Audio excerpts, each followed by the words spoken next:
Bismillahirrahmanirrahim. Assalamu alaikum, dear students. I'm Abdul Majid Khan, your biology teacher. Welcome to Noor Virtual Classes. Last time we have started Unit 3, that is biodiversity, and we have discussed about biodiversity in detail and its importance. So it is the variety of living organisms. We know that there are many differences among living organisms. That some living organisms are simple and some are very complex. Some are very small in size, some are very large in size. So if we talk that uh, the organism present in the world that is very simple and very small, so that is bacteria. And if we talk about the organism that is very large, so there are many. There is you see elephant that is larger than us in size, but if we talk about the complexity, so human beings are very complex and large as well as compared to other. Between these organisms, simple and small and complex and large, there are many varieties.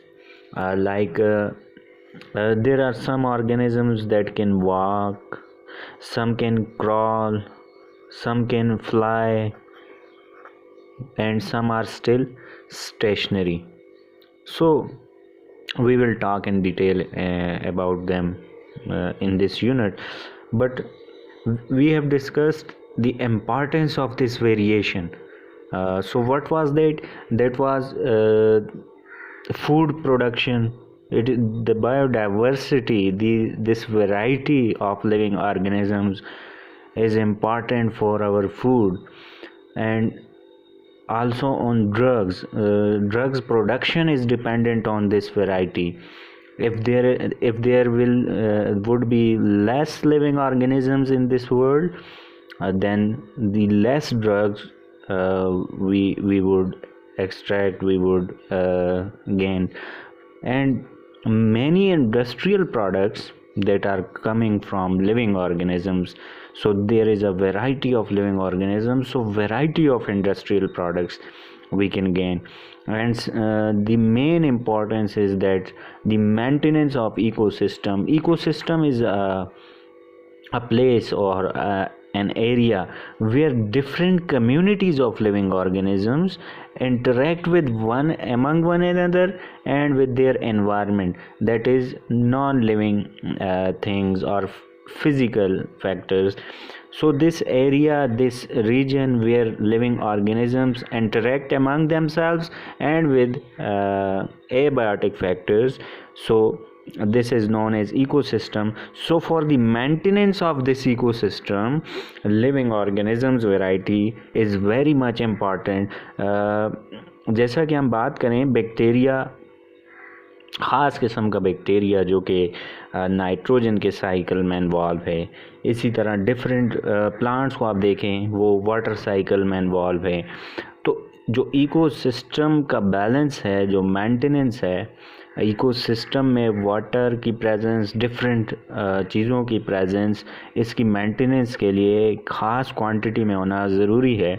तो ये कैसे maintain रहता है, ये चीज़ें nitrogen ecosystem में कैसे maintain रहता है, डिफरेंट गैसेस, डिफरेंट केमिकल्स, तो इनमें भी लिविंग ऑर्गेनिजम्स का रोल है। अगर लिविंग ऑर्गेनिजम्स होते और ये माइक्रो ऑर्गेनिजम्स जिनको हम डीकम्पोजर्स कहते हैं, ये डेड लिविंग ऑर्गेनिजम्स को डीकम्पोज ना करते तो फिर इकोसिस्टम का बैलेंस बिगड़ जाता, तो इसकी मेंटेनेंस जो होती वो प्रॉपर ना होती।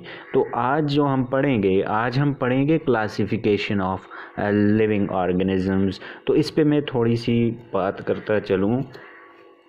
तो हमने बात की थी estimated 8.7 millions living organisms present हैं, और एस्टिमेटेड क्योंकि किसी ने सबको नहीं स्टडी किया हुआ, किसी ने देखा हुआ नहीं है इन तमाम लिविंग ऑर्गेनिजम्स को, लेकिन साइंटिस्ट और बायोलॉजिस्ट के मुताबिक एक एस्टीमेट, और नया एस्टीमेट तकरीबन 10 मिलियन है, ठीक है।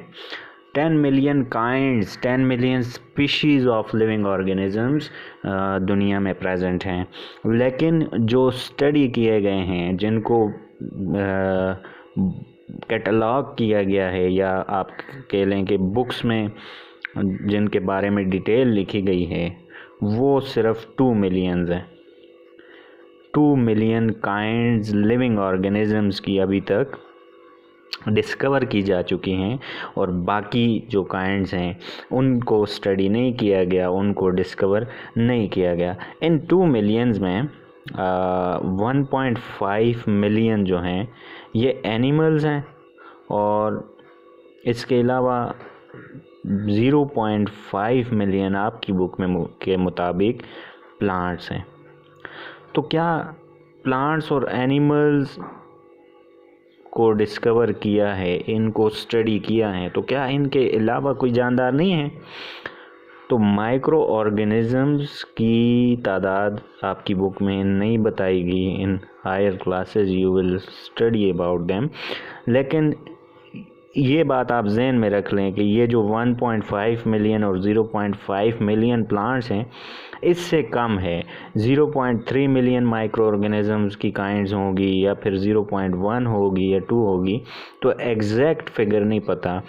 यानी कि माइक्रो ऑर्गेनिजम्स को स्टडी करना मुश्किल है, माइक्रोस्कोप नज़र नहीं आते, तो इनके बारे में जानना ज़रा मुश्किल है, तो इसीलिए इनकी डिस्कवरी भी थोड़ा डिफ़िकल्ट है।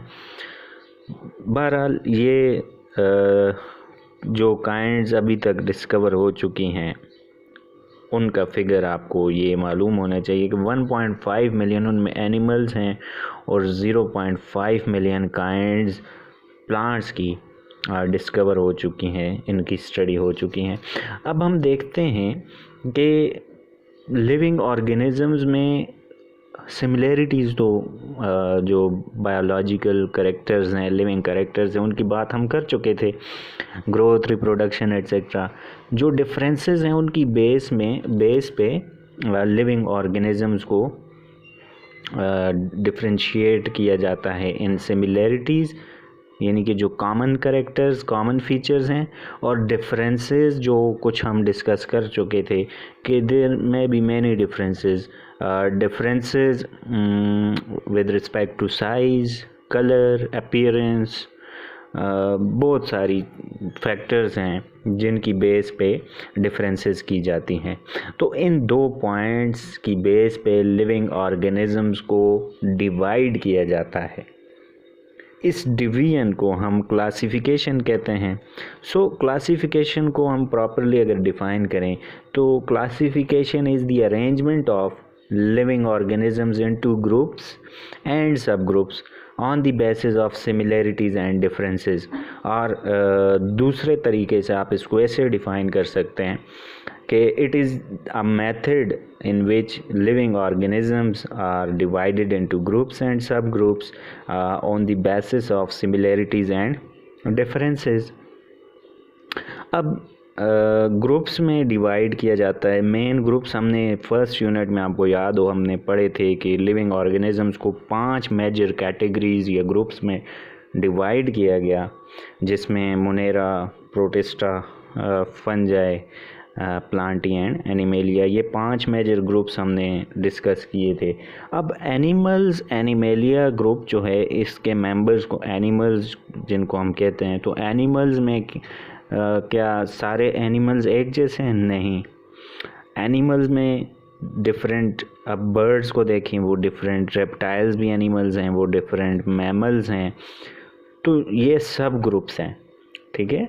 तो ह्यूमन बीइंग्स में आप देखें तो मेल, फीमेल, तो इस तरह ग्रुप्स और सब ग्रुप्स जब लिविंग ऑर्गेनिजम्स की बनाई जाती हैं, इसको हम क्लासिफिकेशन कहते हैं। और ये किस बेस पे बनाई जाती हैं? सिमिलैरिटीज़ एंड डिफरेंसेस की बेस पे बनाई जाती हैं। अब क्लासिफिकेशन का मकसद क्या है, एम्स क्या हैं, उस पे जाने से पहले हम बेसिस देख लेते हैं कि किस बेस पे क्लासिफिकेशन की जाती है। सिमिलैरिटीज़ और डिफरेंसेस तो हैं, लेकिन इसके अलावा कुछ चीज़ें हैं जो कि समझनी ज़रूरी हैं। अब अगर हम हिस्ट्री की बात करें तो एरिस्टोटल ने लिविंग ऑर्गेनिजम्स को हैबिटेट यानी कि जो उनकी लिविंग प्लेस है, नेचुरल होम है, उसकी बेस पे क्लासिफाई किया था। यानी कि एयर में जो लिविंग ऑर्गेनिजम्स होते हैं, बर्ड्स, ठीक है, तो उनको एक अलग ग्रुप बना दिया। जो वाटर में होते हैं, फिशेस वगैरह, टर्टल्स वगैरह, उनको एक अलग ग्रुप बना दिया। और लैंड पे जो लिविंग ऑर्गेनिजम्स हैं उनको अलग ग्रुप बना दिया। तो इस ग्रुप में ख़राबियाँ थी, वक्त के साथ साथ ये सामने आती गई कि इन जो ग्रुप्स बने हैं, जिनको लैंड वालों को एनिमल्स कह दिया है, इनमें कुछ चीज़ें कॉमन नहीं हैं, इनमें कुछ कॉमन नहीं है, इनमें सिमिलैरिटीज़ नहीं हैं एक्सेप्ट हैबिटेट, यानी कि इनकी जो लिविंग प्लेस है उसके अलावा तो इनमें कुछ कॉमन नहीं है। तो ये कैसे एक ग्रुप में रह सकते हैं? जिस तरह टर्टल है, टर्टल ज़्यादा टाइम पानी में होता है, लेकिन वो एग्स ले करने के लिए पानी से बाहर आता है, लैंड पे आता है। तो फिश और टर्टल्स का हैबिटेट तो वाटर है, लेकिन टर्टल लैंड पे भी आता है, फ़िश तो लैंड पे नहीं आ सकता। तो ऐसे कुछ चीज़ें सामने आती गई जिससे ये जो क्लासिफिकेशन की बेस, यानी कि जिस बेस पे क्लासिफाई किया गया था, वो फ्लॉप हो गई। फिर उसके बाद बायोलॉजिस्ट ने फ़िज़िकल कैरेक्टरिस्टिक्स की बेस पे क्लासिफाई किया लिविंग ऑर्गेनिजम्स को, यानी कि फ़िज़िकल कैरेक्टरिस्टिक्स जैसे कि प्रोकैरियोटिक, यूकैरियोटिक, इनको अलग किया गया। फिर उनमें भी देखा गया कि कौन से यूनिसेलुलर ऑर्गेनिजम्स हैं, कौन से मल्टी सेलुलर हैं। तो जो प्रोकैरियोटिक थे, जिनमें न्यूक्लियस वेल डिफाइन नहीं था, उनको अलग किया गया। जिन ऑर्गेनिजम्स के सेल वेल डिफाइंड न्यूक्लियस वाले, वेल डिफाइंड ऑर्गेनेलीज जिनकी मेम्ब्रेन थी, उनको अलग किया गया। फिर इनमें जो यूनिसेलुलर थे उनको अलग किया गया, और जो मल्टी सेलुलर थे उनको अलग किया गया। इस बेस पे क्लासिफिकेशन की गई। फिर जो ऑटोट्रॉफ्स थे, जो अपनी खुराक खुद बनाते थे, उनको अलग किया गया हेट्रोट्रॉफ से, जो अपनी फूड खुद प्रिपेयर नहीं कर सकते थे। इसके अलावा भी बहुत सारे फिज़िकल कैरेक्टरिस्टिक्स हैं। तो कहने का मकसद ये है कि ये बेस थी क्लासिफिकेशन की बाद में। लेकिन आज हम कौन से एज में हैं? हम मॉडर्न एज में हैं। तो मॉडर्न जो सिस्टम है क्लासिफिकेशन का, वो हैबिटेट और फिज़िकल कैरेक्टरिस्टिक जो कि पहले होता था, उनके अलावा कुछ चीज़ों के ऊपर मुश्तमिल है। उनके अलावा कुछ चीज़ों की बेस पे क्लासिफिकेशन की जाती है। आज हमें जीन्स के बारे में पता है, हमें बहुत सारी और चीज़ों के बारे में पता है। आज हमें पता है कि कौन सी स्पीशी में कितने क्रोमोसोम्स होते हैं। ह्यूमन में 46 होते हैं, दूसरे, हमें हर एक स्पीशी का आज पता है। और इसके अलावा हम जीन्स का जो नॉलेज है वो बहुत एडवांस जीन सीक्वेंसिंग हो गई है। तो उस बेस पे क्लासिफिकेशन की जाती है। इसके अलावा मॉर्फोलॉजी की बेस पे की जाती है। मॉर्फोलॉजी एक्सटर्नल स्ट्रक्चर, अपीयरेंस जो है उसकी बेस पे भी की जा सकती है। और जो इंटरनल मॉर्फोलॉजी है, जिसको हम एनाटॉमी कहते हैं, तो उस पे भी की जा सकती है। लाइक ह्यूमंस कि आप हार्ट को देखें, इंटरनल स्ट्रक्चर तो सारे ह्यूमंस में सेम होगा, लेकिन आप कंपेयर करें बफेलो या किसी और एनिमल के हार्ट के साथ, तो ये डिफरेंट होगा। तो एनाटॉमी की बेस पे, फिर फिजियोलॉजी की बेस पे, यानी कि जो फिज़िकल स्ट्रक्चर या बॉडी शेप, अपीयरेंस है, उसकी बेस पे, फंक्शनिंग की बेस पे क्लासिफिकेशन की जाती है। और फिर इवोल्यूशनरी हिस्ट्री की बेस पे, एवोल्यूशन क्या होती है? एवोल्यूशन होती है चेंज। जिस तरह साइंस कहती है कि हम कम्प्लेक्स ह्यूमन एक सिंपल बैक्टीरिया से बने, यानी कि दुनिया में सबसे पहले जो ऑर्गेनिज़म थे वो बहुत सिंपल थे, स्मॉल थे, वक्त के साथ साथ कम्प्लेक्स होते गए और ये स्टेप वाइज होता गया, एक साथ नहीं हुआ। जैसा कि आप मोबाइल फ़ोन की एग्ज़ाम्पल ले लें,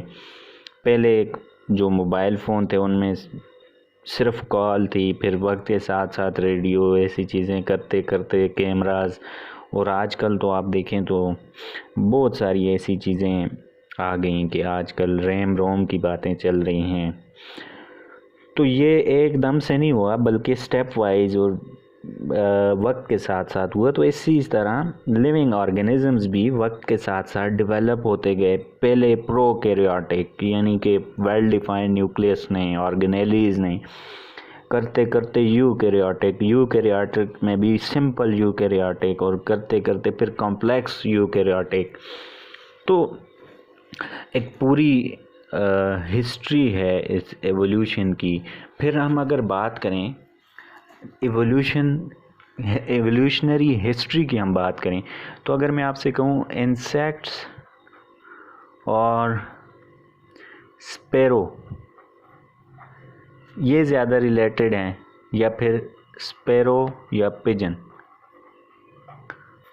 तो आप मुझे कहेंगे कि पिजन और स्पैरो, चिड़िया और कबूतर सेम है, सिर्फ साइज़ का डिफरेंस है, लेकिन इंसेक्ट्स तो बहुत ही डिफरेंट हैं। तो इसका मतलब ये हुआ कि पिजन और स्पैरो का जो पीछे इनके जो एंसेस्टर्स थे, इनके आबाओ अजदाद थे, वो सेम थे। ये सेम एंसेस्टर से आगे फिर चेंज हो गए हैं। इसको एवोल्यूशन कहते हैं, इसको एवोल्यूशनरी हिस्ट्री या रिलेशनशिप। अब ये हम पिजन और स्पैरो को रिलेट कर रहे हैं ना, किस बेस पे? एवोल्यूशन की बेस पे, कि इनमें जो चेंजेस हैं वो कब से हुई, कैसे हुई, इसको एवोल्यूशनरी हिस्ट्री कहा जाता है। तो हमने देखा क्लासिफिकेशन क्या होती है और किस बेस पे क्लासिफिकेशन की जाती है। अब हमारा नेक्स्ट जो टॉपिक है वो है एम्स ऑफ क्लासिफिकेशन, क्यों की जाती हैं, व्हाई क्लासिफिकेशन इज़ इम्पॉर्टेंट और व्हाई क्लासिफिकेशन इज़ डन। ये क्वेश्चन अक्सर पूछा जाता है। अच्छा, इससे पहले कि आप एम्स ऑफ क्लासिफिकेशन देखें, तो हम पीछे फर्स्ट यूनिट में पढ़ चुके कि वो ब्रांच जो कि क्लासिफिकेशन से डील करती है बायोलॉजी की, उसको हम टैक्सोनॉमी कहते हैं। लिविंग ऑर्गेनिजम्स की क्लासिफिकेशन के साथ जो ब्रांच डील करती है या इनकी क्लासिफिकेशन और नेमिंग, ठीक है, यहाँ पे आपने मेंशन करना है कि नेमिंग आल्सो, उसको हम टैक्सोनॉमी कहते हैं। फिर इस तरह एक और ब्रांच है सिस्टमैटिक्स, ये बायोलॉजी की ब्रांच है, ठीक है। इसमें हम क्लासिफिकेशन भी देखते हैं लिविंग ऑर्गेनिजम्स की। It deals with the branch of biology that deals with classification of living organisms and also their evolutionary history, उनकी एवोल्यूशनरी हिस्ट्री जिस ब्रांच में देखी जाए उसको हम सिस्टमैटिक्स भी कहते हैं।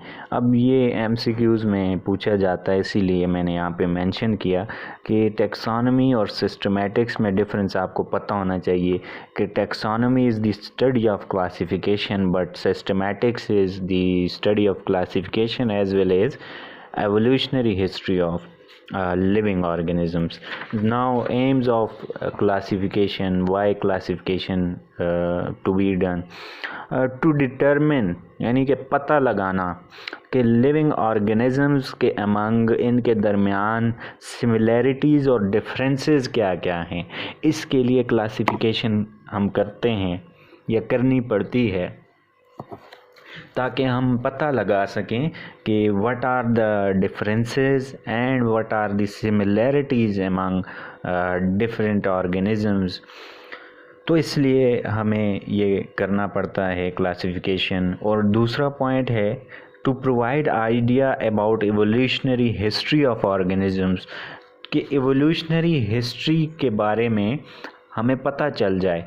जो ग्रुप्स रिलेटेड होंगे, जिस तरह पिजन और स्पैरो की हमने बात की, दो डिफरेंट स्पीशीज़ हैं, दो डिफरेंट ग्रुप्स हैं, लेकिन ये आपस में रिलेटेड हैं। और अगर मैं कहूँ कि ह्यूमंस और मंकीज़ दो डिफरेंट ग्रुप्स हैं, तो ये ज़्यादा रिलेटेड हैं या फिर पिजन और ह्यूमंस ज़्यादा रिलेटेड हैं? तो आप कहेंगे नहीं सर, डेफिनेटली ये ज़्यादा रिलेटेड है। ये तो हम फिज़िकली बेस पे कह रहे हैं। आजकल जेनेटिक्स की बेस पे एवोल्यूशनरी स्टडीज़ की जाती हैं और ये बहुत मोस्ट एक्सेप्टेबल और मोस्ट एडवांस स्टडीज़ हैं एवोल्यूशन की। तो दूसरा पॉइंट हमारा हुआ कि एवोल्यूशनरी हिस्ट्री के बारे में आइडिया हो जाता है क्लासिफिकेशन से, कि हम जो लिविंग ऑर्गेनिजम्स के ग्रुप्स बनाते हैं, हमें पता चल जाता है कि कौन सा ग्रुप कौन से ग्रुप के ज़्यादा रिलेटेड है, ज़्यादा करीब है, या फिर इन पास्ट ये दोनों का एंसेस्टर जो था वो सेम था। फिर नेक्स्ट पॉइंट है to express relationships based on common features, के जो लिविंग ऑर्गेनिजम्स हैं इनमें जो कॉमन फीचर्स हैं उनकी बेस पे इन लिविंग ऑर्गेनिजम्स का आपस में रिलेशनशिप एक्सप्रेस कर सकें, हमें पता चल सके, हम डिटरमिन कर सकें कि मंकी और ह्यूमंस ज़्यादा रिलेटेड हैं, ज़्यादा करीब हैं as compared to humans and pigeons और ह्यूमंस और इंसेक्ट्स। तो मंकीज़ एंड ह्यूमंस आपस में ज़्यादा रिलेटेड हैं, इनमें रिलेशनशिप ज़्यादा है। किस बेस पे? कि क्योंकि इनके फीचर्स कॉमन हैं।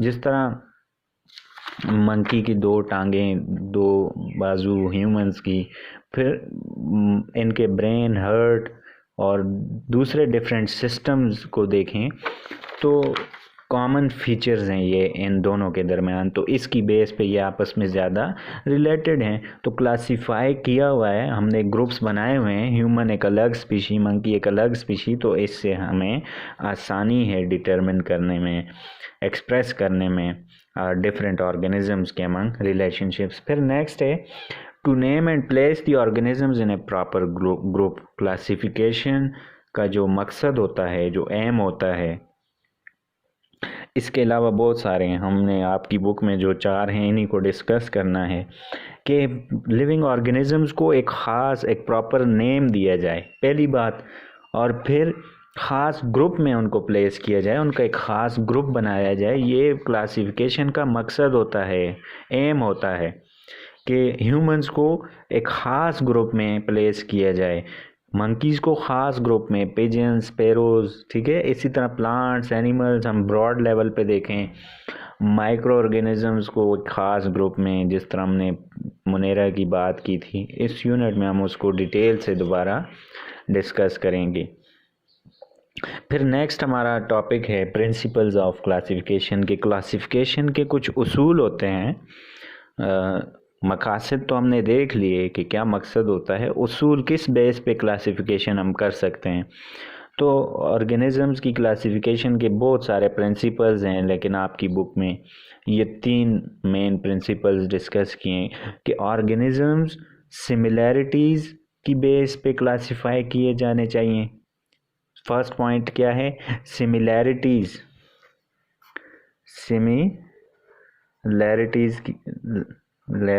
की बेस पे क्लासिफाई होने चाहिए, कि जो सिमिलर ऑर्गेनिजम्स हैं उनको एक ग्रुप में प्लेस किया जाए, पहली बात। फिर ऑर्गेनिजम्स को क्लासिफाई करना चाहिए एक ग्रुप में, कौन से ऑर्गेनिजम्स को? उन ऑर्गेनिजम्स को जिनके होमोलोगस स्ट्रक्चर्स हों, यानी कि जिनके स्ट्रक्चर्स होमोलोगस, सेम हो। होमोलोगस मीन सेम, जिनके स्ट्रक्चर सेम हो। यानी कि हमने बात की कि बाज़ ऑर्गेनिजम्स की 2 टांगें होती हैं, बाज़ की 4 टांगें होती हैं, इस तरह और बहुत सारे स्ट्रक्चर्स हैं। अगर वो स्ट्रक्चर सेम हो तो उनको एक ग्रुप में रखा जाए। दूसरा उसूल, दूसरा प्रिंसिपल क्लासिफिकेशन का है ये। फिर तीसरा क्या है कि लिविंग ऑर्गेनिजम्स के anatomical features, anatomy, internal structures की बात हो रही है। अगर इंटरनली सेम है, यानी कि सर्कुलेटरी सिस्टम, डाइजेस्टिव सिस्टम आपस में सेम है, और एवोल्यूशनरी हिस्ट्री, दूसरी बात कि एवोल्यूशनरी हिस्ट्री भी दोनों की सेम है, तो इनको भी कंसिडर करना चाहिए, इस बेस पे क्लासिफाई करना चाहिए। अगर सेम है एवोल्यूशनरी हिस्ट्री, एनाटॉमिकल फीचर्स भी सेम हैं, तो फिर एक ग्रुप में प्लेस करना चाहिए। अगर ये सेम नहीं है और होमोलोगस स्ट्रक्चर सिर्फ सेम है या कुछ और सिमिलैरिटीज़ हैं, तो फिर आप क्लासिफिकेशन नहीं उनको एक ग्रुप में नहीं रख सकते। तो ये उसूल, 3 मेन उसूल ज़हन में क्लासिफिकेशन के वक्त होने चाहिए। उम्मीद करता हूँ आपको आज का टॉपिक क्लियर होगा। तो आज हमने डिस्कस किया कि क्लासिफिकेशन क्या होती है, और फिर हमने बेसिस देखी क्लासिफिकेशन की, कि जो मॉडर्न क्लासिफिकेशन है उसमें ना सिर्फ हैबिटेट, फिज़िकल कैरेक्टर्स देखे जाते हैं, बल्कि जेनेटिक्स, एनाटॉमी, फिजियोलॉजी और एवोल्यूशनरी हिस्ट्री भी लिविंग ऑर्गेनिजम्स की देखी जाती है। और फिर क्लासिफिकेशन के फ़वाइद क्या हैं या मकासद क्या हैं, तो मकासद ये हैं कि सिमिलैरिटीज़ और डिफरेंसेस लिविंग ऑर्गेनिजम्स के हमें पता चल जाते हैं। तो इससे क्या होता है, हमारी स्टडी जो होती है लिविंग ऑर्गेनिजम्स की, वो इजी हो जाती है, इजी स्टडी। जैसा कि एक इंसान को आप उस पर रिसर्च करें, सर्जरी करें, तो दुनिया में जितने भी इंसान हैं आपको सब के बारे में नॉलेज गेन हो जाता है। तो इसी तरह जब आप इंसान के बारे में रिसर्च कर रहे हैं या उसकी सर्जरी कर रहे हैं, तो क्या आपको भैंस के इंटरनल एनवायरनमेंट के बारे में पता चलेगा? नहीं चलेगा। तो पहला ये मकसद होता है या इम्पोर्टेंस होती है क्लासिफिकेशन की। दूसरी इम्पोर्टेंस है कि जो एवोल्यूशनरी हिस्ट्री होती है लिविंग ऑर्गेनिजम्स की, उसका हमें आइडिया हो जाता है, और फिर जो कॉमन फीचर्स की बेस पे रिलेशनशिप होता है वो एक्सप्रेस हो जाता है, और लिविंग ऑर्गेनिजम्स की प्रॉपर ग्रुप में लिविंग ऑर्गेनिजम्स को प्लेस किया जाता है, और उनको प्रॉपर नाम देने में बहुत हेल्प मिलती है क्लासिफिकेशन से। अगर क्लासिफिकेशन ना हो तो नेमिंग और प्रॉपर ग्रुपिंग में बहुत प्रॉब्लम्स हों, समझने में बहुत प्रॉब्लम्स हों। फिर प्रिंसिपल्स हमने देखी, उसूल देखे कि किन उसूलों की तहत क्लासिफिकेशन होनी चाहिए। एक तो सिमिलैरिटीज़ होंगी तो एक क्लासिफाई करेंगे, एक ग्रुप में रखेंगे। क्लासिफिकेशन के वक्त ये चीज़ ज़हन में रखेंगे, सिमिलैरिटी हो, स्ट्रक्चर सेम हो, होमोलोगस स्ट्रक्चर्स हों, और एनाटॉमिकल फीचर्स भी सेम हो, और एवोल्यूशनरी हिस्ट्री भी सिमिलर हो, तो एक ग्रुप में हम प्लेस करेंगे, अदरवाइज़ हम क्लासिफाई नहीं करेंगे। तो कोई भी क्वेश्चन हो आपका तो आपने ज़रूर पूछना है। और होम असाइनमेंट है जो आपकी आज, define classification and write down the AIIMS of classification, ये आपने लिख के मुझे भेजना है। तो थैंक यू, अल्लाह हाफिज़।